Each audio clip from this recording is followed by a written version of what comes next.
Minha irmã me escondeu atrás de uma coluna no casamento, até que um estranho pegou minha mão. A frase parece simples demais quando eu a repito na minha cabeça, como se fosse só um detalhe de decoração. Uma coluna branca, lisa, iluminada por luzes quentes, servindo de abrigo para minha humilhação. Mas naquele dia, a coluna foi um muro, uma sombra, uma sentença. Fiquei ali, metade aninhada no tecido do meu vestido, a outra metade observando a sala cheia de rostos que sabiam mais da minha história do que eu mesma gostava de admitir. E enquanto a cerimônia desenrolava, Victoria brilhava do outro lado do corredor, perfeita, controlada, dona de um sorriso ensaiado que a minha mãe recompensava com olhares que eu conhecia desde criança. Sou pastry chef. Faço sobremesas que alguém descreveu uma vez como pequenas epifanias em açúcar. Sei o ponto certo do caramelo, como o perfume da baunilha se abre quando se aquece a manteiga. Sei também que um bolo bem montado pode roubar a cena e ao mesmo tempo ser ignorado. Talvez por isso a sensação de ficar oculta atrás de uma coluna do lado de fora do corredor, literalmente fora do quadro principal, doeu tanto. Aquela invisibilidade não dizia respeito só ao vestido, dizia respeito a toda uma vida em que minha presença era medida em comparação com a dela. O convite chegou 5 semanas antes. Papel grosso, nome em letra cursiva, instruções sobre traje e um mapa do resort. Pensar no dia me fez ensaiar o que precisaria levar. O vestido que eu havia comprado para festas pequenas, a caixinha com os brincos que minha avó me deu, o kit de emergência com grampos e remendos de linha. O estúdio onde trabalho, no quarteirão atrás do parque, cheirava a açúcar queimado e limão, e eu prometi a mim mesma que voltaria para lá ao terminar aquela viagem, com um nó no estômago, mas intacta na dignidade. Esse era o plano. Na verdade, havia um plano dentro de outro plano, uma expectativa racional que eu tentava não confessar nem a mim mesma, que Victoria, numa noite em que tudo deveria ser espetacular, lembraria de onde viemos, que ela, de alguma maneira, compensaria. Há memórias de Thanksgiving que nunca ficam totalmente apagadas. A mesa grande demais da casa da nossa mãe, as travessas de comida que eram sempre as mesmas, a pronúncia perfeita com que Victoria descrevia cada prato como se fosse a obra-prima da família. Eu sempre fui a que trazia um pavê discreto feito às pressas. Ela era quem aparecia com uma torta da padaria que vinha numa caixa brilhante, perfeita na comercialidade de quem não precisa provar nada. Crescemos sob uma lente que amplificava tudo o que ela fazia e diminuía o que eu fazia. Minha mãe, Eleanor, tinha uma maneira de entregar elogios medidos, como se cada palavra fosse um recurso escasso.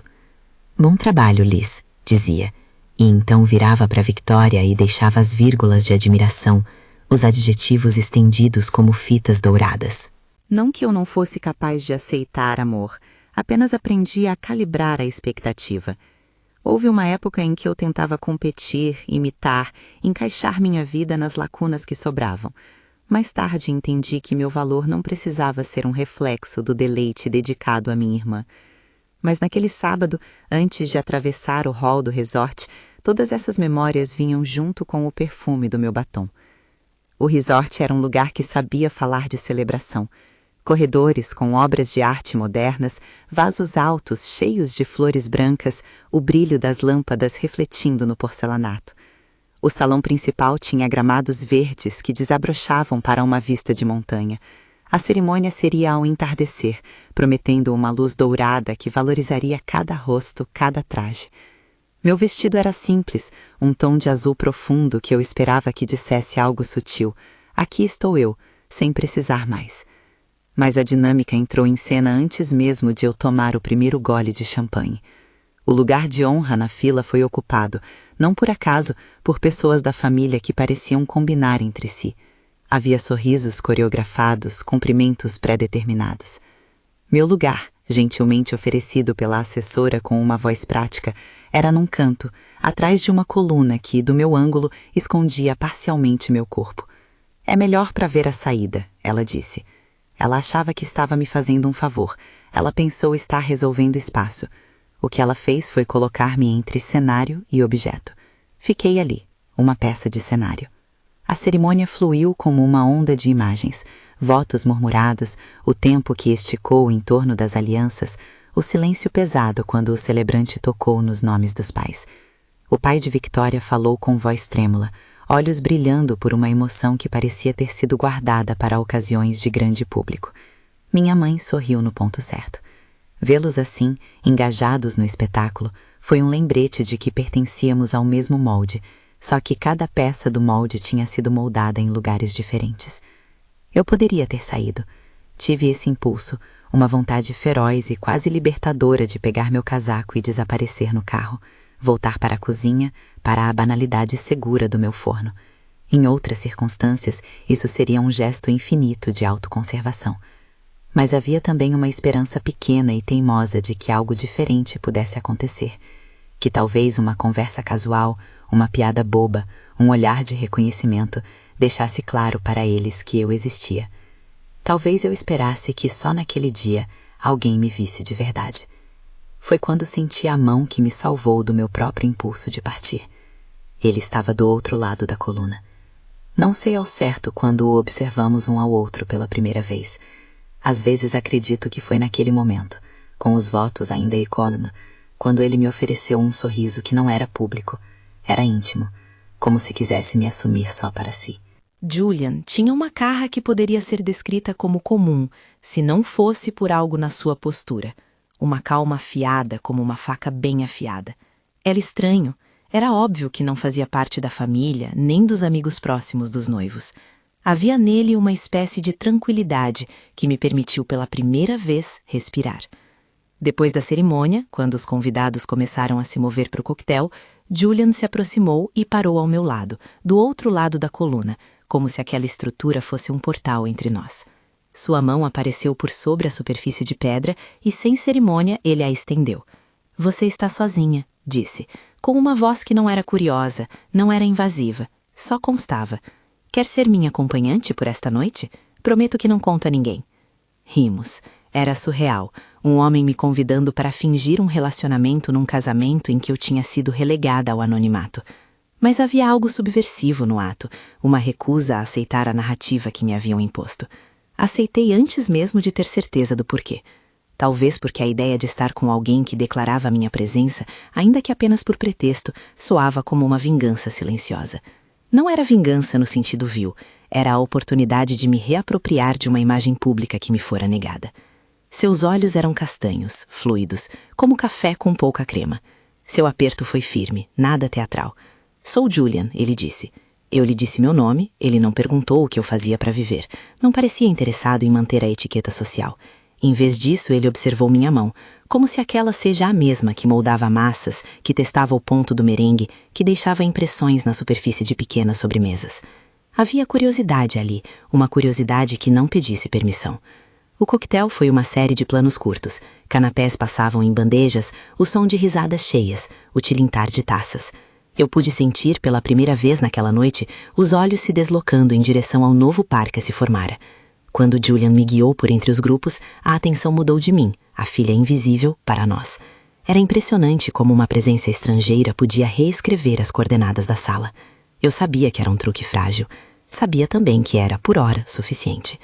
Discutimos trivialidades, do tipo que se fala para preencher um espaço, de onde era, o que fazia, se gostava de viajar. Julian contou que trabalhava com consultoria de sustentabilidade, ajudando empresas a reduzir desperdício. Foi uma fala casual, mas isso, para um profissional que lida com eventos e grandes corporações, carregava um peso. Havia uma honestidade em sua narração, não uma ostentação. Eu, por orgulho ou hábito, disse que era chefe de confeitaria num ateliê pequeno. Ele ergueu as sobrancelhas, e eu percebi que naquele gesto mínimo algo diferente acontecia. Ele não reagiu com o olhar condescendente que costumo enfrentar quando digo isso numa mesa onde outros falam de cargos e fundos. No jantar, senti a mão dele deslizar para debaixo da mesa, encontrar a minha com naturalidade, como se aquilo fosse óbvio e justo. Puxamos conversa sobre a música, sobre o arranjo de flores, e então, por entre as falas, veio a ausência. Minha mãe não mencionou meu nome no brinde. Meu pai, preso à emoção que a noite provocou, lançou olhares para a filha que agora era esposa. Senti na garganta uma mistura de raiva e um alívio estranho, porque ao mesmo tempo em que me doía, um novo tipo de liberdade se abria. Ninguém poderia me ferir se eu não permitisse. Mas quem sou eu para decidir isso sozinha? Depois do jantar, houve lenta dança sob lustres baixos. As luzes ficavam amareladas, filtrando os detalhes do tecido do meu vestido. Julian dançou comigo sem insistir, sem se tornar o centro de atenção. Às vezes ele mencionava algo sobre compostagem, sobre empresas preocupadas em reduzir plásticos. Isso soava improvável e curioso na boca de alguém em meio a convidados de casamento. Havia uma humanidade em seus interesses, uma mistura de pragmatismo e idealismo. Entre um passo e outro, o toque de sua mão parecia afirmar que, pelo menos para ele, eu existia independentemente de qualquer genealogia. Quando a música baixou, fomos até a varanda, onde o ar tinha cheiro de pinho e fumaça distante da churrasqueira. O mundo parecia mais verdadeiro ali. O som das conversas chegava como uma cortina, e os rostos se tornavam menos nítidos. Julian falou de cidades que perdeu e de jardins que plantou em sacadas. Eu falei de bolos que acordavam pela noite, de receitas de família que eu reinventava. Ele riu com interesse, e eu senti que nosso encontro já não era só representação. Na manhã seguinte, fomos tomar café no pequeno bistrô do resort. A luz vinha oblíqua pelas janelas, e o cheiro de pão fresco parecia acusar todas as noites sem sono que o forno me fazia ter. Julian pediu um café forte, eu pedi um cappuccino e um croissant amassado com toque de manteiga salgada. Conversamos como se já fosse familiaridade antiga, sobre como o mundo parecia por vezes arquitetado para favorecer os mesmos nomes, as mesmas vozes. Quando falei de minha pequena padaria, de noites em que tudo dava errado e eu recomeçava, havia um tom de respeito na voz dele que me surpreendeu. A conversa deslizou então para lugares inesperados. Julian mencionou que trabalhava consultando para uma empresa chamada Bennett Health Solutions. Eles estão tentando tornar as refeições nas unidades de saúde mais sustentáveis, ele disse, como se explicasse um detalhe técnico. Havia uma pausa, uma forma suave de medir as palavras. Eles costumam contratar fornecedores locais para eventos e... Ele hesitou. E procuramos gente com visão. Meu rosto deve ter entregado algo antes das palavras se formarem. O que isso significa? Perguntei. Ele sorriu, um sorriso que agora eu reconhecia como pensativo.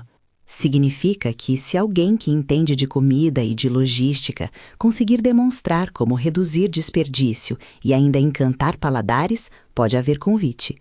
Uma mesa de sobremesas bem pensada, com ingredientes locais, com porções que fazem sentido num ambiente hospitalar, pode virar um projeto piloto. Dentro da minha cabeça, uma lista de motivos para recuar se formou como uma onda. Primeiro, não parecia certo usar alguém só por despeito. Segundo, minha vida não era uma linha reta de sucesso. Eu tinha meses de contas quase no vermelho, de encomendas canceladas. Ter uma oportunidade com uma corporação tão grande parecia um salto arriscado. Terceiro, e talvez o mais importante, havia uma sensação sujeita à culpa. Aceitar isso por causa do que Victoria e a minha mãe fizeram poderia ser uma resposta imatura, uma vingança disfarçada de esforço profissional. Julian colocou a xícara entre as mãos e olhou para mim. Não estou dizendo que você precise fazer por vingança, disse ele, direto. Estou dizendo que você tem um trabalho que vale ser visto. Eu posso abrir a porta se você quiser, e você não precisa fingir que não foi magoada. Às vezes, a melhor forma de responder a uma humilhação é mostrar o seu trabalho, não gritar com quem te ofendeu. Essa colocação, um misto de conforto e realidade, me pegou. Havia ali a diferença fundamental entre utilizar alguém como instrumento e aceitar que uma chance poderia existir por mérito. Ele ofereceu meios, não manipulação. Isso me permitiu imaginar resultados possíveis, convites para eventos, mesas onde meu nome apareceria em catálogos, reconhecimento por aquilo que de fato eu produzia com as minhas mãos e horas. Mas havia um custo. Mesmo considerando a chance como legítima, sabia que aceitar significaria entrar em campos que eu evitava. Política de contratos, reuniões com figuras que falavam em números e margens. Significava delegar a alguém a responsabilidade de apresentar meu trabalho a pessoas que, por vezes, não sabiam guardar a delicadeza de uma sobremesa.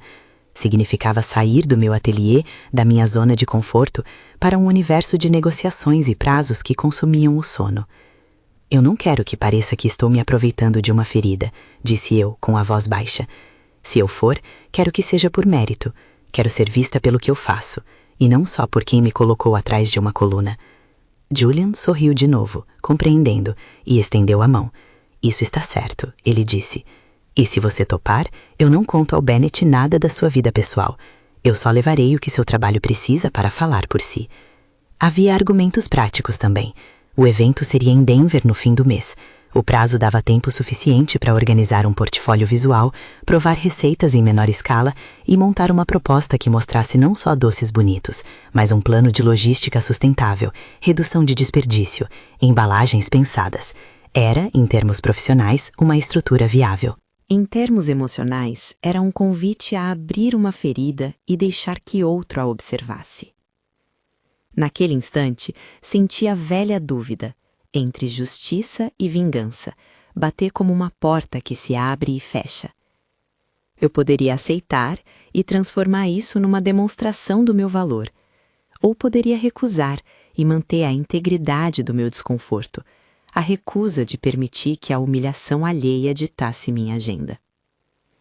Percebi também que essa escolha não iria apagar a humilhação. A decisão, qualquer que fosse, me colocaria em movimento. Não tomar decisão, percebi, equivalia a permitir que a coluna continuasse a definir o meu lugar no mundo. Quando nos levantamos da mesa, Julian pagou a conta sem alarde. A luz do dia já havia mudado, nuvens finas cruzavam o céu, e o resort começava a se preparar para receber os hóspedes que partiam. Ele me acompanhou de volta ao quarto onde eu me arrumara na véspera e esperou pacientemente enquanto eu colocava meus sapatos. Eu não quero apressar nada, ele disse. A decisão tem que ser sua. Fiquei olhando para o meu reflexo pelo espelho do corredor. A pessoa que eu era quando cortava a massa com precisão. A pessoa que escrevia etiquetas minuciosas em potes de geleia. A pessoa que às vezes chorava no carro depois de um dia difícil. Senti que algo mudava, mesmo antes de dizer sim ou não. Havia um peso de expectativa que quase me sufocava, mas também uma leveza de possibilidade que me fazia respirar mais fundo. Vou pensar, respondi. Não era exatamente uma recusa, nem era um sim. Era o lugar exato entre a sombra e a luz, onde toda a história começa a se compor. Antes de eu sair do resort, Julian me pegou a mão uma última vez, com a mesma naturalidade de antes. Independentemente do que decidir, disse ele, você merece ser vista pelo seu trabalho. Se você já se sentiu invisível em família, deixa um like e fica comigo até o fim desta história. Saí do resort com a sensação de ter deixado um espelho atrás. As estradas para Denver pareciam mais claras, o ar da montanha ainda preso nas minhas roupas. Cheguei ao ateliê com as mãos mais limpas do que nas semanas anteriores, talvez porque naquela manhã a sujeira tivesse um nome e um propósito. A campainha tocou e meu assistente, Tomás, apareceu com a entrega diária de manteiga e farinha. Como foi? Perguntou, com a voz carregada de curiosidade e esperança, porque todos os que trabalham comigo carregam, de certa forma, o peso das pequenas vitórias e derrotas cotidianas do ateliê. Foi diferente, disse eu, sem conseguir resumir numa palavra a mistura de cores e emoções que trazia. Tomás sabia sobre Victoria, sobre as idas e vindas da minha família. Não era cúmplice da minha história só por ser meu empregado. Havia uma lealdade simples ali, construída no calor dos fornos e na partilha de receitas. Ele aceitou minha resposta vaga e começou a descarregar sacos pesados de açúcar. Enquanto trabalhávamos, preparei várias coisas que me acalentavam. Creme de lemon curd, ganaches escuros, um lote de massa choux que eu queria ensinar a um aprendiz. A atividade manual me ancorava. Nos dias que se seguiram, a proposta de Julian pendia como uma possibilidade concreta. Pensei em montar um portfólio, fotografar as sobremesas com a luz natural do ateliê, escrever propostas que falassem de sabor e também de propósito. Me vi imaginando placas com meu nome em eventos, clientes apontando e dizendo: "Essa é a sobremesa da Liz." Era uma imagem simples, quase ingênua, que me enchia de uma vontade tranquila de responsabilidade. Mas havia vozes internas que lembravam do preço de tudo. Qual era o custo emocional de ser apresentada como a chefe que foi colocada em evidência? Como protegeria a minha própria narrativa para que não fosse apropriada por outros? E, sobretudo, como gerir a relação com Vitória se ela retomasse contato, surpresa pelo novo brilho sobre mim? Não queria que minhas ações fossem combustível para uma vingança pública. Queria que fossem ferramentas de afirmação. Julian reapareceu em mensagens intercaladas, discreto e consistente, oferecendo ajuda com contatos, sem exigir nada além de minha permissão. Ele enviou fotos de eventos que havia auxiliado, sugeriu nomes de fornecedores e, em tom prático, perguntou se eu poderia me encontrar com Patrícia, a vice-presidente com quem ele já havia conversado em termos gerais. Patrícia, segundo ele, parecia interessada em propostas que ligassem sustentabilidade e experiência sensorial para pacientes e visitantes. Era, para mim, um cenário que soava perfeitamente conforme minha especialidade: transformar restrições, como dietas hospitalares, em experiências que ainda assim cuidassem e encantassem.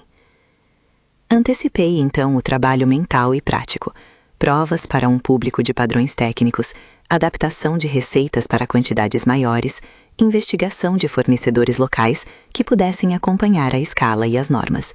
Comecei a listar os passos, como quem organiza um desfile de receitas para um congresso.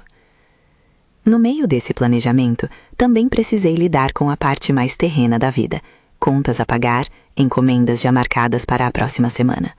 Propus algumas alterações internas no ateliê: etiquetas mais claras, uma planilha para controlar desperdício, uma nova rotina de congelamento para profiteroles que poderiam ser assados no local e servidos frescos, reduzindo logística. Cada ajuste me lembrava de que ser vista exigia precisão profissional, não apenas sorte. Em uma dessas noites de trabalho até tarde, reparei que as mãos, mesmo quando enluvadas de farinha, estavam menos pesadas. Havia um foco que vinha da direção, trabalho com objetivo, e isso é diferente de simplesmente ocupar o tempo para esquecer. Tinha a ver com dar forma a algo que eu queria que o mundo reconhecesse. Era emocionante e assustador como todo passo em direção a um palco novo. Ao mesmo tempo, as mensagens da minha mãe chegaram, curtas, formais, perguntando se eu iria assistir às fotos do casamento postadas online. Victoria me mandou um emoji de coração e uma mensagem dizendo que era tão bom ter a família reunida. As palavras eram cordiais, mas guardavam segredos. Eu sentia que havia uma observação oculta. Não respondi de imediato. Não porque tivesse rancor infantil, mas porque havia um desejo de escolher minhas respostas como alguém que pensa em termos de consequências. Há uma elegância na resposta medida e também uma arma potencial. Enquanto isso, Julian e eu começamos a desenhar a primeira prova, uma sobremesa que pudesse ser servida em bandejas de refeitório sem perder identidade. Pensamos numa mousse leve de chocolate com crocante de aveia local, porções controladas e embalagens compostáveis que preservassem a apresentação. Tive que convencer meu próprio senso estético a ceder em nome da logística. Menos decoração, mais estrutura. Menos exagero, mais sentido. Foi um exercício delicioso e doloroso, como aprender a cantar em harmonia quando sempre se cantou solo. Em uma tarde de teste com Tomás e 2 ajudantes, preparávamos a mousse em tigelas enormes quando o telefone tocou. Era uma chamada de número desconhecido. Atendi com o coração apertado. Do outro lado, uma voz perguntou se eu poderia enviar um portfólio. Não deu tempo para pensar que fosse apenas conversa. Era a Patrícia, a tal vice-presidente. A voz dela tinha um tom pragmático, mas com notas de entusiasmo. "Recebi indicação de um colega", disse ela. "Queremos ver o que você faz. Poderia nos apresentar algo até a 3ª semana do mês?" Por um segundo, o mundo se contraiu e expandiu ao mesmo tempo. As opções que eu havia imaginado, os planos, a decisão, tudo começou a ganhar concreto. Senti o chão mudar sob meus pés. Havia medo, sim, mas também uma maneira nova de ver os números da minha vida. mais possibilidades de pagar as dívidas e investir no meu ateliê, e menos medo de desaparecer em eventos familiares. Parei diante das prateleiras onde guardava minhas formas e moldes e pensei nas peças de porcelana que contavam histórias de outras vidas. Pensei em minha mãe, que tantas vezes me oferecera elogios medidos. Pensei em Victoria, cuja existência sempre foi uma espécie de teste que eu tentava passar sem me machucar. Pensei também em Julian, que passara como um estrangeiro e em pouco tempo apresentara uma janela. Ainda havia uma história por contar sobre o custo emocional de aceitar ajuda, sobre o risco de transformar uma ferida em vitrine. Mas naquele instante, ao abrir uma caixa de chocolates que iriam servir como amostras, senti que havia um movimento além da coluna que me havia escondido. Um movimento que não prometia vingança, mas propunha a afirmação. E a afirmação, para mim, soava como algo que eu poderia provar com as minhas mãos.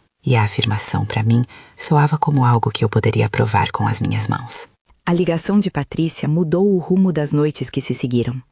Não era só o fato de alguém grande ter batido à porta do meu ateliê. Era a necessidade de transformar aquilo em evidência palpável. Fotos, amostras, planilhas que mostrassem que sabor e logística podiam caminhar juntos. Passei os dias seguintes fazendo precisamente isso, numa rotina que misturava execução e nervosismo. Fiz provas inesgotáveis. Cada mousse passou por 3 variações: menos açúcar, mais ar, cacau diferente, crocância de aveia com diferentes torragens. Os croissants foram testados pela manhã, ainda quentes, para avaliar o desempenho da manteiga local. Os biscoitos em 2 versões de embalagem sustentável. Thomas era meu braço direito. Pesou, anotou, foi minha crítica mais honesta. Gosto da terceira mousse, dizia ele com a boca cheia, mas a segunda segura melhor quando aquece. Eu anotava tudo, fazia ajustes, voltava a provar.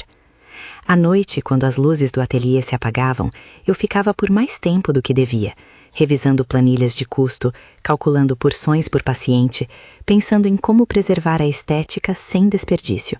Entre uma prova e outra, a memória cortava a rotina como uma faca. Um desses flashbacks me veio enquanto eu batia clara em neve. Eu tinha 7 anos e o cheiro de açúcar queimado preenchia a cozinha pequena da casa antiga. Meu pai, com uma toalha no ombro, derramava a primeira camada de caramelo sobre um pudim improvisado. "Não mexe demais", ele dizia, rindo com a paciência de quem ensina. Eu me lembro da minha mão pequena tocando a massa ainda quente, do susto e da alegria de ver a textura mudar. Ele me colocou em cima do balcão para alcançar as potes. "Você tem um bom olho para a coisa, Liz", disse ele, e o elogio simples ficou dentro de mim, como se fosse uma receita secreta. Era um momento que contrapunha tudo o que eu aprendera sobre medição de afeto em casa. Enquanto a minha mãe reservava elogios, meu pai às vezes dava-os sem medo. Guardei aquela frase como prova de que, mesmo nos dias em que ninguém via, havia alguém que acreditava no meu paladar. Patrícia marcou um encontro no escritório da Bennett, num prédio com fachada de vidro que refletia o céu de Denver de um jeito que parecia prometer coisa séria. Julian me acompanhou, mas ficou em segundo plano, discreto. Ele estava ali como ponte, não como centro. Quando entramos, fui tomada por uma mistura de admiração prática e ansiedade. Quadros de sustentabilidade exibiam gráficos, pessoas caminhavam com pastas, havia um tom de conversa profissional que eu não costumava frequentar. Patrícia recebeu-nos num salão com luz controlada. Ela era de uma eficiência simpática, direta, informada sobre regulamentos e com uma curiosidade que parecia genuína. Provei as amostras na ordem combinada: mousse, crocante de aveia, porção e embalagem. Ela pediu detalhes sobre fornecedores, sobre tempo de conservação, sobre como evitar que a apresentação se desfizesse em refeitórios hospitalares. Eu falei das etapas de produção, da logística de entrega, do cuidado com ingredientes locais que reduziriam custo e pegada. Havia na minha fala menos nervosismo e mais técnica. Ser obrigada a traduzir sensações em processos me deu segurança. Patrícia fez perguntas duras, sobre orçamentos, sobre seguro alimentar, sobre certificados, e eu respondi com a honestidade de quem sabe o que faz e com a abertura de quem ainda precisava de apoio. Quando mencionei meus preços, ela pediu para rever números com a equipe. "Gostei da proposta", disse ela por fim, "mas precisamos de um piloto, com contrato que inclua metas de desperdício e relatórios. Você estaria disposta a isso?" Houve um momento em que achei que iria tremer. Ser posta à prova em termos tão práticos me lembrava das mesas de Thanksgiving onde minha mãe comparava as travessas. Dessa vez, porém, a comparação era em méritos reais. Sim, respondi. Faça o piloto. Julian esboçou um sorriso contido. Marcaremos datas, então, disse Patrícia, e se tudo correr como esperamos, expandiremos para outras unidades. Saí daquele prédio com a cabeça a mil. As etapas além do sim eram tangíveis. Contrato, prazo, certificações, seguro de responsabilidade civil. Havia também o risco financeiro, compras iniciais, contratação de mão de obra temporária, embalagens personalizadas. Fui para casa e, pela primeira vez em semanas, sentei no chão da cozinha do apartamento e chorei por 5 minutos sem motivo preciso. Não era desesperança, era descarga. Fecha-se uma porta de segurança interna, porque se abre uma porta externa que te joga de novo no jogo. No ateliê, o ritmo mudou. Reforcei as rotinas de higiene, conversei com o fornecedor de embalagens sobre alternativas compostáveis, negociei prazos com o fornecedor de cacau. Chamei uma confeiteira freelance para me ajudar na montagem do piloto. E houve outra ligação. Dominic, colega de Julian, que deveria estar presente nas conversas iniciais, telefonou em voz baixa, dizendo que estava com uma infecção e que não poderia viajar para o evento de lançamento. Sinto muito, disse ele. Se você precisar de algo, posso mandar contatos. Não o conheci muito, apenas de trocas esparsas entre Julian e o mundo corporativo, mas a ausência dele me lembrou de que o plano dependia de pessoas com vidas e fragilidades. Não se tratava de algo remoto e perfeito. Essa fragilidade humana me deixou nervosa e, de certo modo, mais próxima da realidade. Houve um momento de tensão com Victoria que eu não esperava. Ela telefonou numa tarde, voz amena. Liz, vi sobre a Bennett, parabéns, disse ela. Havia na sua fala a medida exata de entusiasmo que aprendi a desconfiar, suficiente para parecer calorosa, mas distante o bastante para não abrir brechas. Obrigada, respondi, com cortesia. Estamos fechando detalhes. Ela fez uma pausa e então quase certeiro perguntou. Você vai participar de mais casamentos e eventos agora que está crescendo? Havia um subtexto, uma indagação sobre exposição pública, como se visibilidade fosse coisa que pudesse caber ou não no molde da família. Fiquei com vontade de responder com ironia, de contar o episódio da coluna, mas não quis transformar aquele contato em rancor. Sim, tenho alguns projetos, disse eu, mas ainda é tudo muito inicial. A ligação terminou cordialmente.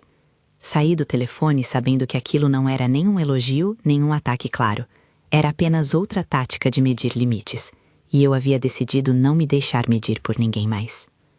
Os dias que aproximaram o piloto foram uma sequência de decisões pequenas e exaustivas. Projetar porção, calcular custo por cabeça, conversar com o departamento jurídico para redigir cláusulas de confidencialidade, pensar em logística reversa das embalagens.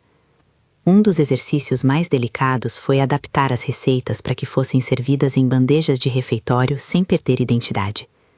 Eu queria que o chocolate mantivesse sua maciez, que a mousse não migrasse nas embalagens, que os biscoitos suportassem transporte.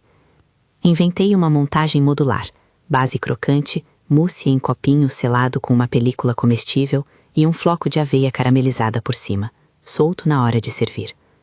Era uma solução que mantinha um gesto de confeitaria no ambiente técnico de hospital. Tomás e a equipe testaram a montagem 20 vezes até achar um ponto de equilíbrio entre estética e viabilidade. Houve também questões práticas de escala. Uma vez que o piloto fosse aprovado, seria necessário ampliar produção sem perder qualidade. Contratar assistentes com experiência hospitalar era caro. Aluguei temporariamente um espaço com certificação para produção em maior volume. O investimento feria meu caixa, mas Julian, com cautela e sem holofotes, sugeriu um contato para uma linha de crédito que respeitava pequenas empresas. Só sugiro que leia cada cláusula, avisou ele. Eu li, negociei taxas, assinei. Era medo e responsabilidade, um casamento que eu preferia evitar, mas aceitei porque não havia outra forma de expandir. Havia, claro, um custo emocional, dependência de capital, pressão de prazos, a sensação de que a minha liberdade criativa precisava encontrar formas de existir dentro de planilhas. Quando Marcos, o gerente de chefes da Bennett, veio ao ateliê fazer uma visita técnica, senti o frio antes da avaliação. Ele entrou com passos práticos e olhar de quem quer saber se as coisas são feitas com segurança e respeito aos padrões. Viu nosso fluxo de produção, perguntou sobre pontos críticos de controle, analisou o layout. Era técnico, nada pessoal, e isso me confortou. Ao final da visita, ele assinou a checklist com um aceno positivo. Podemos avançar para o piloto, disse. Saí de perto dele pensando que havia algo de providência naquele endosso técnico. Era o reconhecimento de que o trabalho podia funcionar em escala e com responsabilidade. No dia do primeiro piloto, o ateliê parecia uma pequena usina controlada. Havia caixas etiquetadas, mesas de montagem, um cronograma com horários de saída. Eu me movia com a precisão de quem faz sobremesas há anos, mas havia também uma ansiedade que não me largava. Quando o caminhão de entrega saiu, pensei em todas as etapas que ele caminharia, da minha cozinha até a linha de alimentação hospitalar, onde enfermeiros e nutricionistas avaliariam. Era uma cadeia de confiança que eu havia começado. Dias depois recebi o e-mail. Resultados iniciais positivos, dizia o assunto. A mensagem detalhava relatórios sobre redução de desperdício e satisfação do paladar. Havia sugestões de ajustes, claro, menos açúcar em algumas unidades, ajuste na temperatura de transporte, mas a linguagem era promissora. Patrícia e a equipe se reuniram e decidiram marcar uma apresentação pública no grande evento de bem-estar que a Bennett organizava mensalmente. Queremos apresentar este piloto, escreveu Patrícia, e queremos que você esteja conosco no palco para falar. Meu estômago deu um salto estranho. Falar em público não era o mesmo que cozinhar, mas eu aceitei. Era hora de mostrar meu trabalho com minha voz também. Enquanto isso, a vida pessoal tomava formas inesperadas. Julian e eu estabelecemos uma rotina de apoio mútuo. Ele me ajudava com contatos e eu o agradecia com convites para testar receitas novas. Fomos além do tom casual que marcara os primeiros encontros. Havia entre nós conversas profundas sobre como cada um chegara ali. Ele falou mais sobre a infância em que aprendeu a plantar em sacadas, sobre um pai que o ensinou a ver o impacto das escolhas pequenas. Eu contei sobre noites no forno, sobre a sensação de ver alguém fechar os olhos ao provar um pedaço de bolo e por um segundo esquecer de tudo. Foi um encontro de histórias que não apagava as feridas, mas que construía terreno. Uma noite no meu apartamento, enquanto dávamos os retoques finais de uma apresentação, tivemos uma conversa que mediu nossos desejos. Julian, eu disse, enquanto amassava uma massa fria, não quero que isso vire só um atalho. Se isto me elevar, que seja por aquilo que eu fiz, não porque você me abriu portas e eu fui só uma vitrine. Ele olhou para mim com seriedade. Não é isso que eu quero, respondeu. Quero que o mundo veja você porque você merece. Se algum dia você sentir que eu estou sendo uma sombra, me diga. Prefiro perder uma oportunidade do que te colocar em uma posição onde você não se sinta íntegra. Foi uma conversa que selou um acordo, respeito e transparência, não promessas perfeitas, só intenção clara. O dia do evento chegou com uma mistura de frio e sol rasante que fazia o auditório da Bennett brilhar de maneira quase teatral. Fui com a equipe reduzida, trajando algo menos elaborado do que eu usaria numa festa. Queria evitar que a atenção fosse no meu vestido e não nas minhas palavras. A entrada foi discreta. Havia entre os convidados rostos conhecidos do setor, jornalistas de alimentação, membros da comunidade hospitalar. Patrícia fez uma introdução técnica, comentou sobre a importância de reduzir o lixo nos hospitais e mencionou a parceria.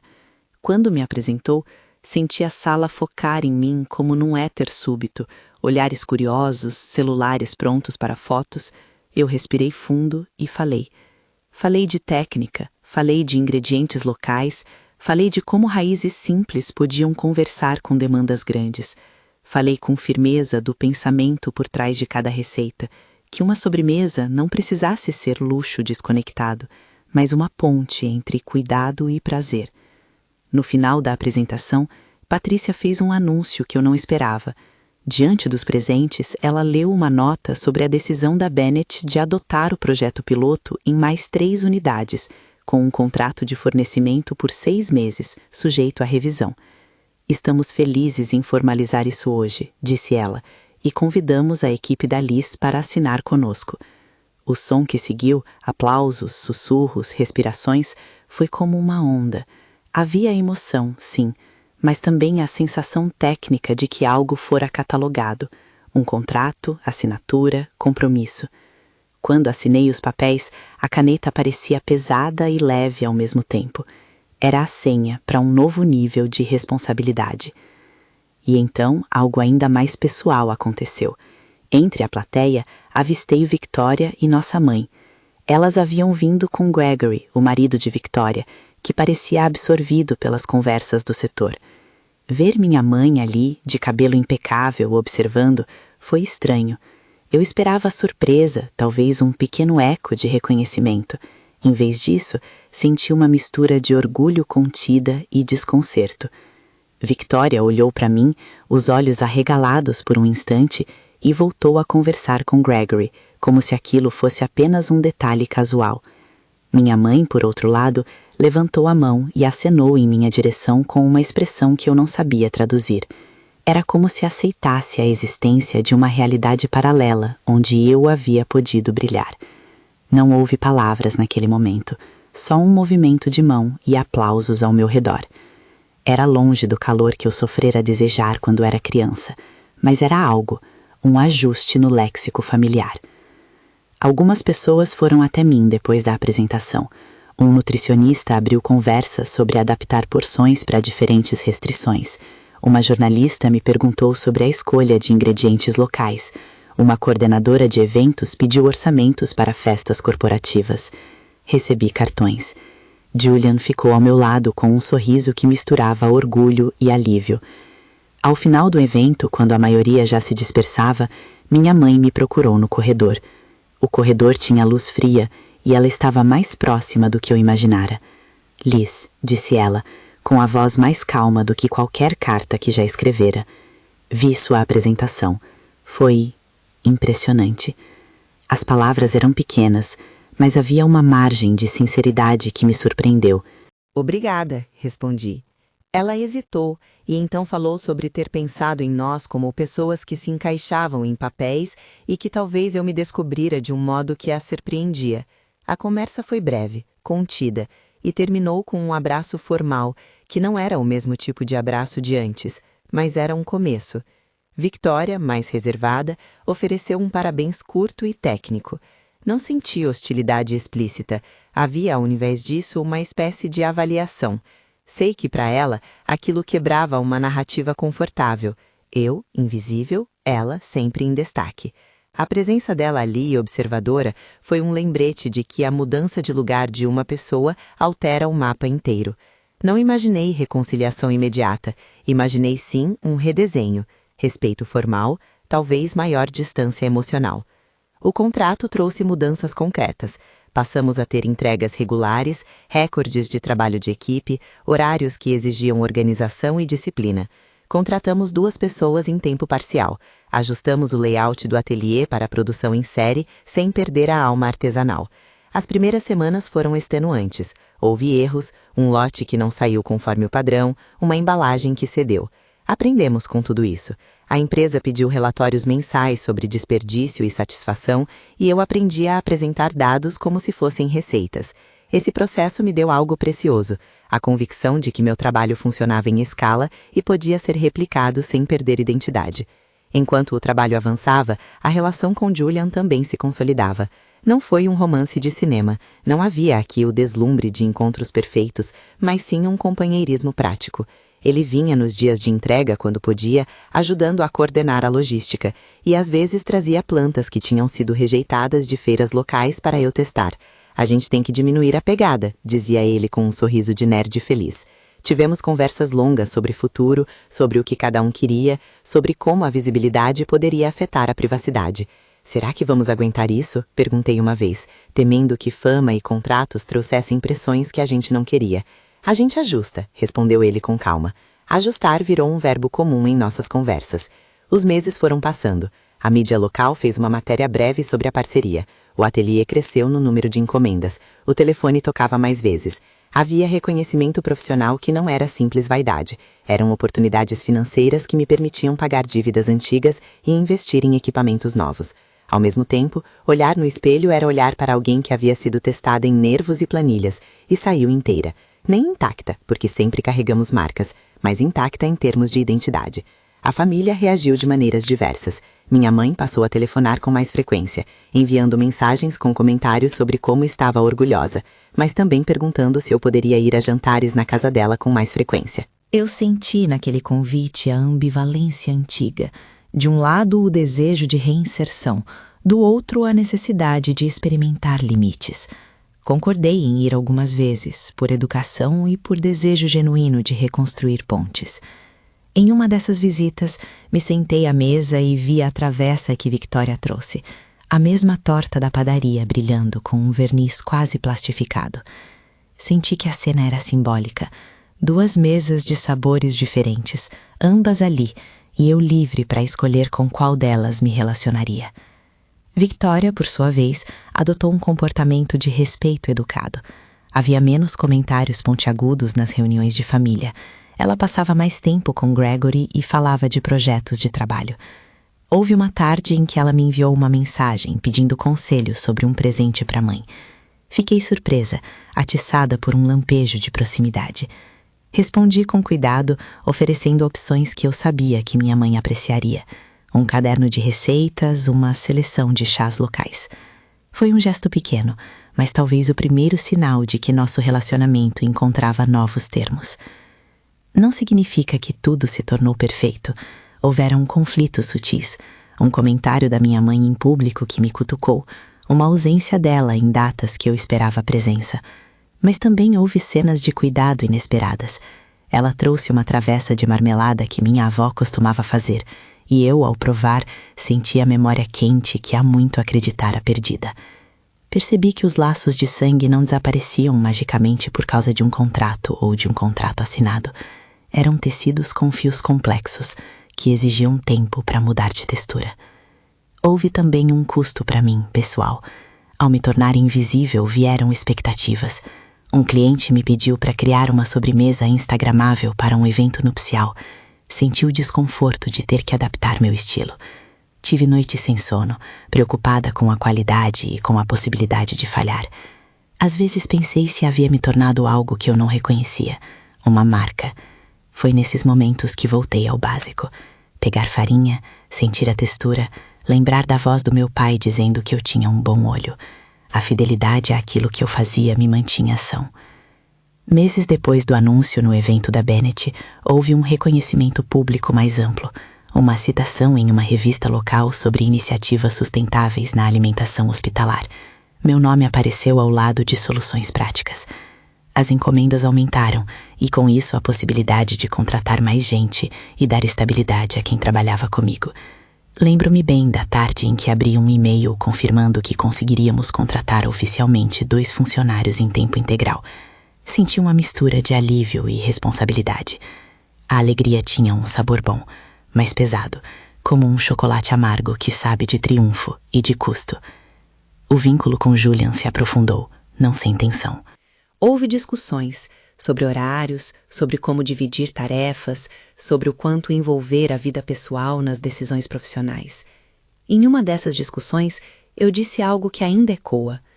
Não quero que você pense que o que temos aqui é só utilidade mútua. Se estamos juntos, que seja porque queremos estar. Ele segurou minha mão e comentou sobre medo próprio. Tenho medo de te perder por causa do que isso trará. Tenho medo de que o mundo te trate de uma forma que me machuque. Foi um momento de fragilidade que nos aproximou. Decidimos então estabelecer limites claros, transparência sobre contatos, respeito quanto a espaços e apoio mútuo nas decisões. E Victoria, houve uma ocasião em que a vi numa festa do bairro conversando com pessoas do conselho. Ela me viu, parou e veio até mim. Liz, disse, com um tom mais aberto do que o habitual. Queria dizer que viu o que tem feito. Estava impressionada. A presença dela ali não passou despercebida para mim. Não era um pedido de reconciliação dramática, nem uma súplica. Era um aceno. Respondi com serenidade e agradeci. A conversa durou pouco, mas foi sincera. E isso, para mim, era suficiente naquele momento. Aprendi que relações antigas não são apagadas por demonstrações públicas. Elas se reescrevem com negociações contínuas. Há um episódio que guardo com carinho. Numa manhã de fim de primavera, fui visitar a unidade piloto para ver como as peças estavam funcionando no campo. Entrei pela cozinha hospitalar com um receio natural e encontrei a equipe sorrindo ao ver as bandejas montadas. Uma enfermeira falou com entusiasmo sobre um paciente que, por ter uma sobremesa que lembrava de casa, se mostrou mais disposto a se alimentar. Essa frase simples, que uma sobremesa pode fazer alguém sentir-se mais em casa, fez o meu corpo tremer de emoção. Ali estava a concretude daquilo que eu acreditava. Arte comestível podia ser também cuidado. No mesmo intervalo, minhas finanças floresciam de forma discreta. Pude alugar um espaço maior e contratar alguém para cuidar da logística de entregas. Fui capaz de pagar, finalmente, a dívida de um equipamento antigo. Essas pequenas vitórias financeiras me deram um respiro. Com o tempo, percebi que a verdadeira vingança que eu desejara não era humilhar a minha família nem expô-la. Eu queria que minhas mãos pudessem falar por mim. Queria que meu trabalho ocupasse o lugar que a voz social de Victoria ocupava há anos. E isso aconteceu não por um golpe, mas por persistência, trabalho e sim por uma porta aberta por Julian. Uma porta que eu decidi atravessar por escolha e mérito e não por ódio. Certo dia, recebemos um pedido inesperado. A Bennett convidou-me para ser palestrante numa conferência regional sobre alimentação e sustentabilidade. Falei sobre reduzir desperdício, sobre adaptar receitas a contextos difíceis, sobre o papel dos pequenos produtores. Ao final, uma jovem se aproximou e disse que descobrira a confeitaria por minha causa. Outra pessoa pediu indicação para cursos. Percebi que minha história começava a ecoar de um modo que eu não antevira. Eu não era mais apenas a sombra atrás da coluna. Era alguém com voz e com algo a dizer. Ainda assim, havia feridas.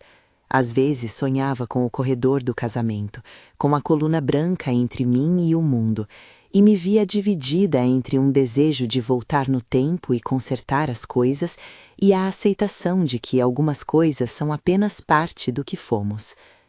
Uma vez, a caminho de um evento, olhei para as luzes da cidade e senti saudade do meu pai. Senti falta da simplicidade de seus elogios. Em outro flashback, recordei minha mãe costurando uma bainha enquanto eu provava a massa crua no fundo da panela. Momentos pequenos que me ensinavam que pertença e preferência muitas vezes coexistem, ainda que de forma desigual. O equilíbrio com Julian se consolidou em pequenos gestos. Ele me deixava espaço quando eu precisava ficar no ateliê até tarde. Eu aceitava sua presença nas conversas de negócios quando pedia. Comemorávamos vitórias com café simples, longe da ostentação. Não houve casamentos de novela nem finais polidos. Houve uma construção lenta. Com a família, as coisas mudaram sem ser completamente restauradas. Minha mãe, Elenar, começou a me perguntar sobre ingredientes e a trazer coisas da feira para eu provar. Era um capítulo novo, com limites e uma distância requintada, mas também com pontes de cuidado. Victoria, por sua vez, manteve-se em sua esfera, mas com frequência olhava para mim com uma aceitação respeitosa que eu não imaginara. Não havia desculpas formais por gestos antigos, nem grandes cenas de reconciliação. O que houve foi uma reordenação.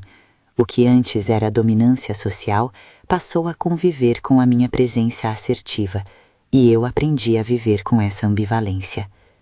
Meus dias agora são preenchidos por provas, reuniões, entregas e aquilo que sempre esteve no centro, o trabalho com o alimento.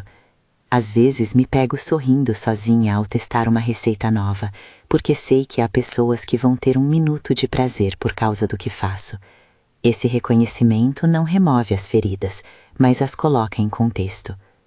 Lembro-me da coluna, sempre, não como ponto de dor eterno, mas como um marcador de onde comecei a caminhar para outro lugar. A história de estar escondida virou um recorte decisivo na minha identidade. Houve dias no começo em que me permiti o desejo de vingança.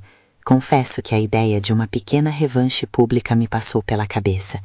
Mas a opção que escolhi não foi a revanche, foi a afirmação, mostrar o meu trabalho, deixar que ele falasse. Isso exigiu esforço e às vezes sacrifício. Houve noites sem sono e decisões que doeram. Mas o resultado foi algo que ninguém podia retirar, o reconhecimento pelo que eu realmente entregava. E Julian, o estranho que estendeu a mão por cima da superfície fria da coluna, tornou-se parceiro e memória fundadora. Não como alguém que me fez acontecer, mas como alguém que enxergou e quis abrir uma porta. O que construímos juntos foi baseado em escolhas e conversas, e não em segredos. Ele continuou sendo um ponto de apoio, um interlocutor que me lembrava de manter a integridade em cada passo. Hoje, quando passo em frente a um casarão antigo ou vejo uma coluna numa recepção, sorrio por dentro. Não sinto mais vontade de me esconder atrás dela. Ao invés disso, penso nos gestos que me trouxeram até aqui. As horas no ateliê, os elogios do meu pai que ficaram para sempre, as provas com Tomás, as conversas com Patrícia, o toque de Julian naquela noite no resort. Minha vitória foi construída com um mosaico de pequenas decisões, e por isso tem o peso bom da realidade. Se penso em vingança, agora a palavra que prefiro é prova. Provar que minhas mãos podiam fazer algo que o mundo notasse. Provar a mim mesma que o silêncio que me pouparam podia ser preenchido por trabalho. E se há uma última imagem que guardo, é a de um contrato assinado num corredor iluminado. Não página de caça e humilhação, mas documento de responsabilidade. Assinar foi admitir que me comprometeria a sustentar aquilo que conquistara. Ao final, minha história não é sobre humilhar quem me fez pouco. É sobre recolher minhas ferramentas e construir um espaço onde ninguém tenha o poder de me empurrar para fora do quadro. Aprendi a escolher com quem dividir a mesa e a dizer não quando preciso. Aprendi que as portas não se abrem sozinhas, mas que existem cidades de gente que estende a mão, e é nossa escolha atravessá-las. Se você leu até aqui, quero ouvir de você. Já houve um momento em que se sentiu invisível e encontrou uma forma de ser visto por mérito próprio? Compartilha nos comentários, sua história pode iluminar a de alguém. E se quiser acompanhar mais narrativas como esta, inscreva-se para não perder as próximas histórias.